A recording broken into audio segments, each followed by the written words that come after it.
Hi students, நம்ம இந்த வீடியோல alternate segment theorem னா என்ன, அது எப்படி நம்ம அப்ளை பண்றது அப்படின்றத பார்க்க போறோம். சர்க்கிள்ல ரொம்ப முக்கியமான ஒரு தியரம் alternate segment theorem.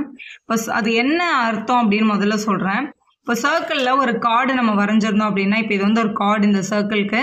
இந்த கார்டு சர்க்கிள ரெண்டு செக்மெண்டா பிரிக்குது. மேல ஒரு செக்மெண்ட் இருக்கு, கீழே ஒரு செக்மெண்ட் இருக்கு. இப்போ இந்த கார்டோட ஒரு எண்ட்ல இருந்து நம்ம ஒரு லைன் வரைகிறோம். சரி, இப்படி வரைஞ்சிருக்கோம்னு வச்சுக்கோங்க. இந்த கார்டோட இந்த நம்ம வரைஞ்சிருக்க லைன் இங்கேயும் ஆங்கிள் ஃபார்ம் பண்ணியிருக்கு, இங்கேயும் ஆங்கிள் ஃபார்ம் பண்ணியிருக்கு.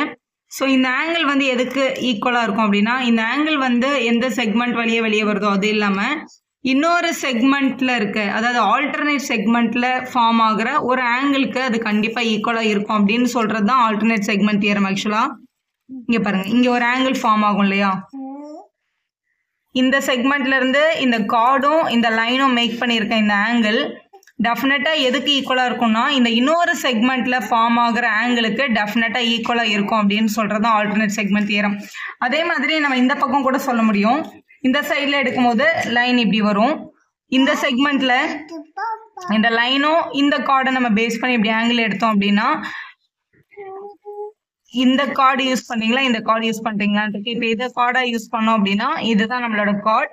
அப்போ இந்த ஆங்கிளும் தான் டெஃபினட்டா ஈக்குவலா இருப்பாங்க. இதுதான் இதோட ப்ரொசீஜர். இன்னொன்று பாருங்க, இதே தியரிட்டிக்கலா எப்படி ப்ரூவ் பண்றதுன்றத பார்க்க போறோம். ஆல்டர்னேட் செக்மெண்ட் தியரமோட ஸ்டேட்மெண்ட் எழுதணும் அப்படின்னா இப்படிதான் எழுதணும். If a line touches a circle and from a point of the contact a chord is drawn. அதாவது ஒரு லைன் வரைஞ்சிருக்கோம் சர்க்கிளை ஒட்டி, அதோட பாயிண்ட் சர்க்கிளுக்கு பாயிண்ட் ஆஃப் கான்டாக்ட்ல வர்ற காமன் பாயிண்ட்ல இருந்து ஒரு கார்டு வரைஞ்சோம் அப்படின்னா, the angle between the tangent and the chord, இந்த வெளியில வரைஞ்சிருக்க லைனுக்கு பேர் தான் டேஞ்சன்ட். இந்த டேஞ்சன்ட்டுக்கும் இந்த கார்டுக்கும் நடுவில் நம்ம ஒரு ஆங்கிள் எடுத்தோம் அப்படின்னா இந்த ஆங்கிள் எதுக்கு ஈக்குவலா இருக்கும் அப்படின்னு சொல்லியிருக்காங்க. Is equal to the angle in the corresponding alternate segment. இது ஆல்டர்னேட் செக்மெண்ட்ல வர்ற ஆங்கிளுக்கு ஈக்குவலா இருக்கும் அப்படின்றத அந்த தியரமோட ஸ்டேட்மெண்ட். எப்படி ப்ரூவ் பண்றதுன்னு பார்க்கலாம். இப்போ இதை நம்ம எப்படி எழுதுறதுன்னு பார்க்கலாம். இப்போ நம்மளோட ஆம்பிஷன் என்னன்னா, இப்போ நம்ம எடுத்திருக்க டயக்ராம்ல ஏபின்றது டேஞ்சன்ட், அதாவது சர்க்கிளை ஒரே ஒரு பாயிண்ட்ல தொட்டுட்டு போற வெளியில போற ஒரு லைன் தான் டேஞ்சன்ட். டேஞ்சன்ட்டும் சர்க்கிளும் ஒரு பாயிண்ட்ல தான் மீட் பண்ணியிருப்பாங்க. அந்த பாயிண்ட்ல இருந்து நம்ம ஒரு கார்டு வரைஞ்சிருக்கோம். இந்த கார்டு இந்த செக்மெண்ட் வழியா டேஞ்சன்ட்டுக்கு இங்க ஒரு ஆங்கிள் ஃபார்ம் ஆயிருக்கு. இந்த ஆங்கிளும் இதோட ஆல்டர்னேட் செக்மெண்ட்ல வர இந்த ஆங்கிளும் ஈக்குவல்னு ப்ரூவ் பண்ண போறது. எப்படி ப்ரூவ் பண்றதுன்னு பார்க்கலாம். பாயிண்ட் ஆஃப் கான்டாக்டை இப்போ இதை P, இதை Q, இது R அப்படின்னு நம்ம எடுத்துக்க போகிறோம். ஸோ ப்ரூஃப் எழுதுறதுக்காக. இது ப்ரூஃப் அப்படியே நம்ம டைரெக்டாக எழுதிட முடியாது. இதுக்கு நமக்கு ஒரு சின்ன கன்ஸ்ட்ரக்ஷன் தேவை. கன்ஸ்ட்ரக்ஷன் ஒன்றும் இல்லை, உங்களோட சர்க்கிளோட பாயிண்ட் ஆஃப் கான்டாக்ட்லேருந்து சர்க்கிளோட சென்டர் வழியாக ஒரு டயாமீட்டர் வரைஞ்சிக்கலாம். ஸோ ஒரு டயாமீட்டர் வரைஞ்சாச்சு. பேசிக் ரூல் என்னன்னா, எப்போவுமே சர்க்கிளோட டேஞ்சன்ட்டும் சர்க்கிளோட டயாமீட்டரும் பர்பெண்டிகுலராக தான் இருக்கும். இதை எஸ்ன்னு எடுத்துக்கலாம். அப்போ எஸ்பிபி அப்படின்றது டோட்டலா 90 டிகிரி.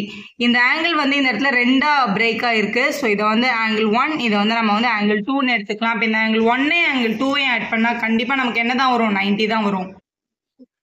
ஸோ நீங்கள் சொன்னது தான் நான் இங்கே எழுதியிருக்கேன்.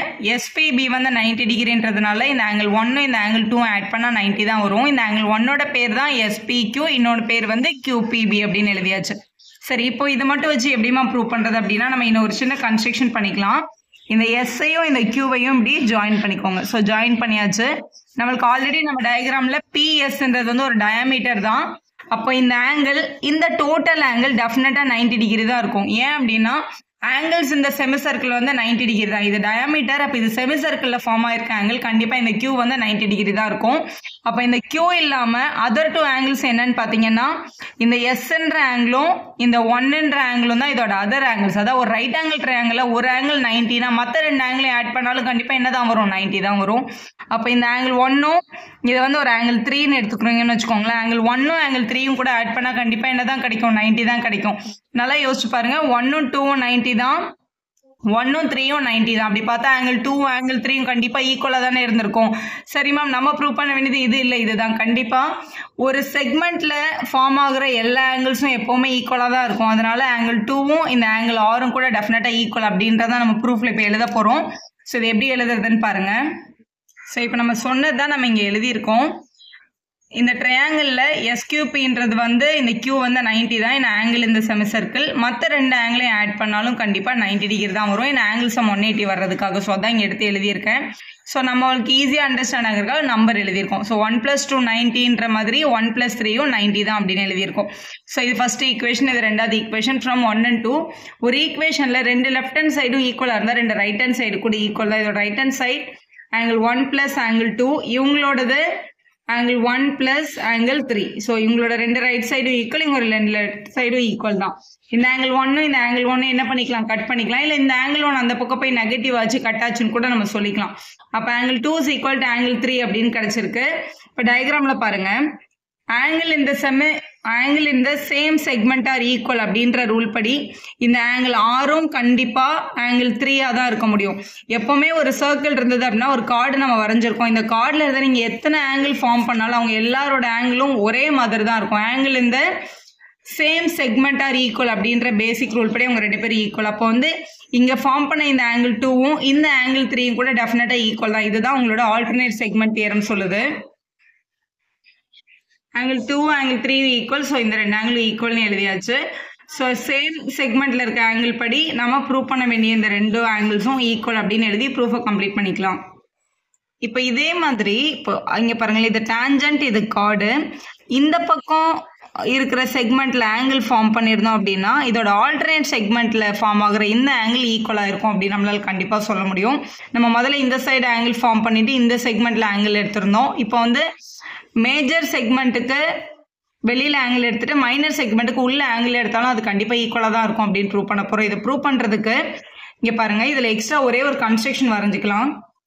ஸோ நம்ம கன்ஸ்ட்ரக்ஷன்ல நான் இங்கே பென்சிலில் டாட்டட் லைன் வரைஞ்சிருக்கோம், இந்த மாதிரி வரைஞ்சிக்கோங்க. இது வந்து ஒரு குவாட்ரிலேட்டர், சர்க்கிளுக்கு உள்ள இருக்க சைக்கிளிக் குவாட்ரிலேட்டர் நம்ம வரைஞ்சிருப்போம். இதை ப்ரூவ் பண்றதுக்கு பாயிண்ட் ஆஃப் கான்டாக்ட் வந்து PQRS அப்படின்னு எழுதிக்கலாம்.